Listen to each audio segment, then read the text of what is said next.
నమస్తే welcome to 9+ news.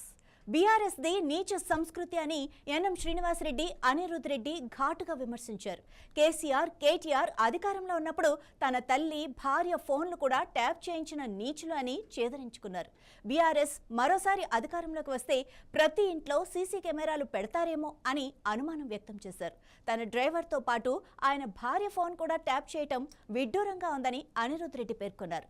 మా ప్రతినిధి రాజ్ కుమార్తో N M Srinivas Reddy, Anirudh Reddy face to face. Election సమయంలో తమ ఫోన్లన్నీ బీఆర్ఎస్ అధికార పార్టీ ట్యాపింగ్ చేసిందని కంప్లైంట్ ఇచ్చారు అప్పటి నేతలు. ప్రస్తుతం మనతో పాటు ఎన్ఎన్ శ్రీనివాస్ రెడ్డి గారు, తను కూడా కంప్లైంట్ ఇచ్చారు. ఈరోజు సిట్ విచారణకు హాజరయ్యారు. శ్రీనివాస్ గారు చెప్పండి, ఈరోజు సిట్ మీరు ఏం మాట్లాడారు, ఏం విచారణ జరిగింది? సిట్ విచారణలో వాళ్ళు సేకరించిన ఆధారాలన్నీ కూడా మాకు చూపించడం జరిగింది.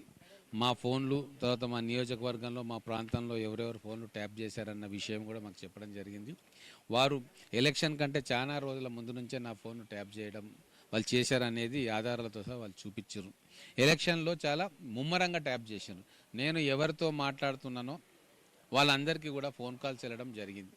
అప్పుడున్న పోలీస్ అధికారులు, ఇంటెలిజెన్స్ వ్యవస్థలో పనిచేస్తున్న అధికారులు, అప్పుడున్న స్థానిక ప్రజాప్రతినిధులు ఆ ఇన్పుట్స్ తీసుకొని వాళ్ళని బెదిరించడమో, ప్రలోభ పెట్టడమో, రిక్వెస్ట్ చేసుకోవడమో చేసిండ్రు. అంటే మినిట్ టు మినిట్ ఇన్ఫర్మేషన్ అప్పుడు ఎన్నికల్లో పోటీ చేస్తున్న బీఆర్ఎస్ అభ్యర్థులకు గవర్నమెంట్ ద్వారా అఫీషియల్గా ఇగో ఫలానా వాళ్ళు వీళ్ళతో మాట్లాడుతూ ఉన్నారు, ఫలానా వాళ్ళు ఈ పార్టీకి పనిచేస్తూ ఉన్నారు, నువ్వు మాట్లాడు అని చెప్పి అఫీషియల్గా ఇన్ఫర్మేషన్ వచ్చినాక ఇక ఎక్కడ నిష్పక్షపాతంగా ఎన్నిక జరుగుతుంది?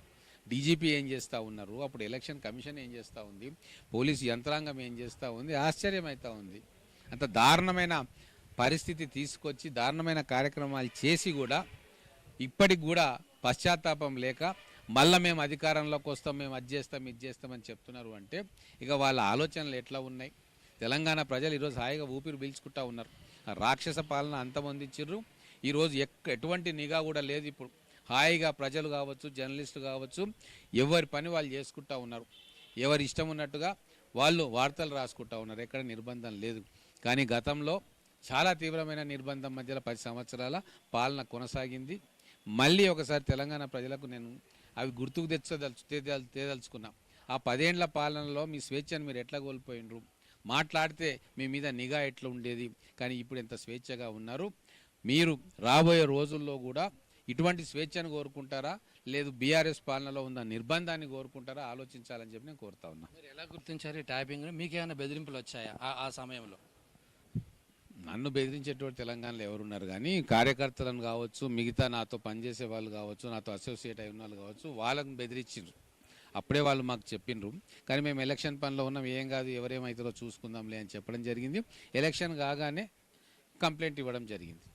పోలీసులు మరి మీకు ఏం చెప్పారు? సిట్ అధికారులు ఏ హామీ ఇచ్చారు? నేను ఇచ్చే స్టేట్మెంట్స్ మేము ఇచ్చాము. విచారణ త్వరగానే పూర్తి చేస్తాము. జూన్లో ఛార్జ్ షీట్ చేయాలని చెప్పి కోర్టుకు సబ్మిట్ చేయాలని చెప్పి ఆలోచన చేస్తున్నట్టుగా వారు చెప్పిండ్రు.